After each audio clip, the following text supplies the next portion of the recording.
दोस्तों, आप सभी ने भूत प्रेत और आत्माओं के बारे में तो जरूर सुना होगा और इन सभी चीजों से जुड़ी बहुत सारी कहानियां भी सुनी होगी। भूत प्रेत की कहानी सुनने में तो बेहद ही रोमांचित लगती है, लेकिन अगर किसी का सामना कभी किसी प्रेतात्मा से हो जाए तो सोचिए उसका क्या हाल होता होगा। हमारे भारत में भी बहुत सारी ऐसी जगहें मौजूद हैं जिसे भूतिया और रहस्यमयी माना जाता है, जिनके रहस्य को आज तक कोई नहीं सुलझा पाया। यहाँ तक कि वैज्ञानिक भी इन पर दिन रात रिसर्च कर रहे हैं, लेकिन इनके रहस्य को पता लगा पाना उनके लिए और भी मुश्किल होता जा रहा है।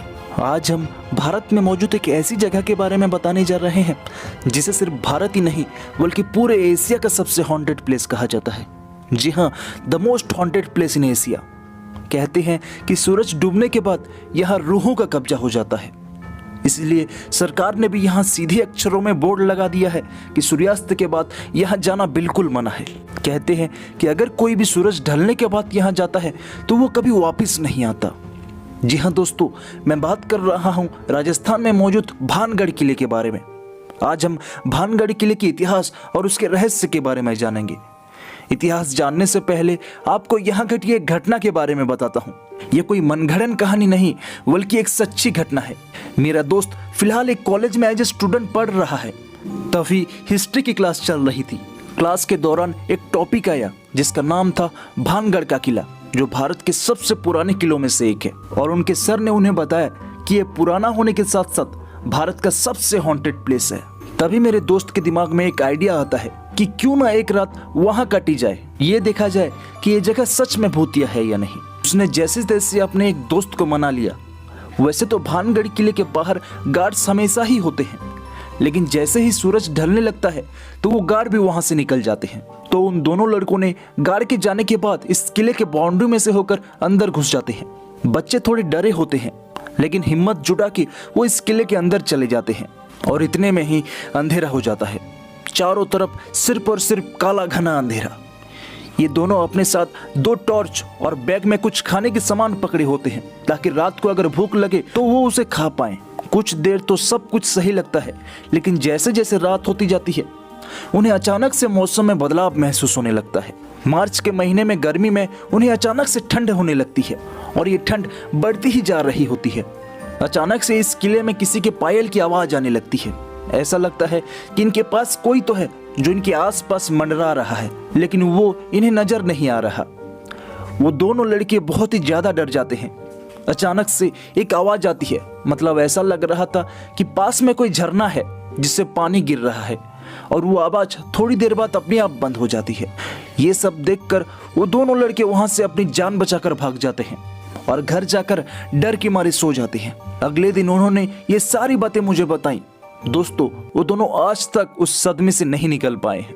जी हाँ दोस्तों, भानगढ़ का किला भारत का सबसे भूतिया किला है। दरअसल उसके भूतिया होने के पीछे एक नहीं बल्कि 2 सबसे भयानक कहानी है जो इसके इतिहास को भी दर्शाती है। अगर आप उसके इतिहास को जानना चाहते हैं कि आखिर ऐसा यहाँ क्या हुआ था जिस वजह से ये जगह एक भूतिया जगह में बदल गई, तो वीडियो को पूरे अंत तक जरूर देखिएगा। भानगढ़ किला जो राजस्थान के अलवर जिले में है, और ये किला आरावली पर्वतमाला के पहाड़ियों से घिरा हुआ है। ये किला देखने में जितना ज्यादा सुंदर लगता है, ये उससे कहीं ज्यादा डरावना और भयभीत करने वाला है। इसे लोग भूतों का गढ़ और भूतों का बसेरा कहते हैं। किसी जमाने में भानगढ़ किला एक खुशहाल रियासत हुआ करती थी, जो कि आज एक जिंदा शमशान घाट बन चुका है। किसी जमाने में भानगढ़ में लोग हंसी खुशी रहते थे, लेकिन आज भानगढ़ नाम सुनते ही लोग बहुत ही ज्यादा डर जाते हैं।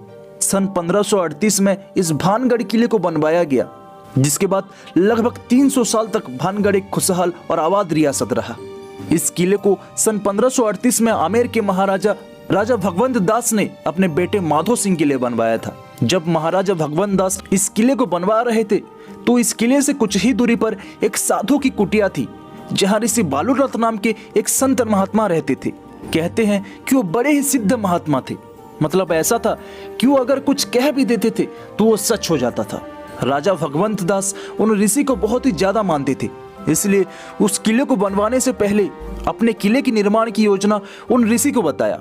तब ऋषि बालूनाथ ने राजा भगवंत दास से कहा कि आप यहाँ पर किले का निर्माण करवा सकते हैं, लेकिन आपको इस किले की ऊंचाई को इतना रखना होगा कि उस किले की परछाई मेरी कुटिया पर ना पड़े। नहीं तो आपका पूरा किला तहस नहस हो जाएगा। राजा भगवंत दास ने तो उनकी बातों का मान रखा, लेकिन उनके बाद जो पीढ़ी आई उन्होंने इस ऋषि की बात पर इतना ध्यान नहीं दिया। उन्होंने अपने किले को 7 मंजिला ऊंचा बनवाया, जिसकी परछाई ऋषि बालूनाथ की कुटिया पर जा गिरी, जिससे ऋषि बालूनाथ बहुत ज्यादा क्रोधित हो गए और उन्होंने इस किले को श्राप दे दिया। इसके कुछ समय बाद यह किला पूरी तरह तबाह हो गया और वहां के सभी लोग मारे गए। दोस्तों, आपको बता दें कि भानगढ़ किले की किसी भी कहानी का कोई प्रमाण नहीं मिलता, लेकिन वहां के मूल निवासियों के अनुसार आज भी शाम होने के बाद भानगढ़ किले के गलियारों में इंसानी आवाजें सुनाई देती हैं। वहां के नर्तकियों की हवेली से घुंघरू की आवाज आती है। लोगों का मानना है कि रातों में राजा अपने दरबार में आज भी फैसले सुनाता है। कहा जाता है कि जो भी भानगढ़ किले में रात को रुकता है वो या तो मृत पाया जाता है या फिर पागल हो जाता है। ऐसे ही बहुत सी बातों की वजह से भारतीय पुरातत्व विभाग ने सूर्यास्त के बाद किले में प्रवेश करने पर रोक लगा दी है। इस जगह के भूतिया होने के पीछे एक और कहानी है। भानगढ़ किले में एक राजकुमारी रहती थी जिसका नाम था रानी रत्नावती। रत्नावती इस राज्य में सबसे खूबसूरत महिला के रूप में जानी जाती थी। इनकी खूबसूरती की चर्चा आसपास के राज्यों में भी थी। इनकी खूबसूरती के कारण हर कोई इनको देखना चाहता था। जब इनकी उम्र 18 वर्ष की हुई तभी से उनके लिए विभिन्न राज्यों से राजकुमारों के रिश्ते आने लगे। एक बार राजकुमारी अपनी सहेलियों के साथ भानगढ़ बाजार घूमने गई। पूरे बाजार में कपड़ों, चूड़ियों तथा अन्य सभी दुकानों पर घूमने के पश्चात वो एक इत्र की दुकान पर पहुंची। राजकुमारी को इत्र बहुत पसंद था, इसलिए वो इत्र की दुकान पर रुक गई। एक इत्र को पसंद करने के बाद उसको महल भेजने को कहा। राजकुमारी से थोड़ी ही दूरी पर एक व्यक्ति खड़ा था जिसका नाम था सिंघिया, जो उस समय का बहुत बड़ा तांत्रिक माना जाता था। वो तांत्रिक राजकुमारी को एकटक निगाहों से देखे जा रहा था। उसे पहली नजर में ही राजकुमारी रत्नावती से प्यार हो गया था। वहां से जाते वक्त राजकुमारी ने उसकी तरफ ध्यान भी नहीं दिया, इसलिए तांत्रिक को बहुत ही ज्यादा गुस्सा आ गया। राजकुमारी रत्नावती का प्यार पाने के लिए उस तांत्रिक ने एक योजना बनाई। उसने इत्र की दुकान पर जाकर इत्र की बोतल पर काला जादू कर दिया, जिसको राजकुमारी रत्नावती ने खरीदा था, जिससे जो भी उस इत्र को लगाता वो उस तांत्रिक के बस में हो जाता। लेकिन राजकुमारी रत्नावती को इस बात का पता चल गया और उन्होंने उस इत्र की बोतल को एक चट्टान पर फेंक दिया। काले जादू के कारण वो पत्थर उस तांत्रिक की तरफ बढ़ने लगा और लुढ़कते हुए तांत्रिक के ऊपर जा गिरा, जिससे उसकी मृत्यु हो गई। लेकिन उस तांत्रिक ने मरते हुए पूरे भानगढ़ को श्राप दे दिया कि कुछ ही दिनों में यह पूरा भानगढ़ तबाह हो जाएगा और यहाँ उपस्थित सभी लोग मारे जाएंगे।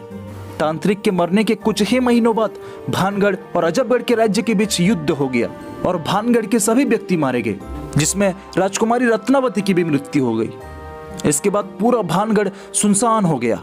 लोगों का मानना है कि वहां पर मारे गए लोगों की आत्माएं आज भी भानगढ़ में भटकती है, इसलिए भानगढ़ किले को भुतहा किला भी कहा जाता है। दोस्तों, उम्मीद करता हूं कि भानगढ़ से जुड़ी ये रहस्य आप सभी को पसंद आई होगी।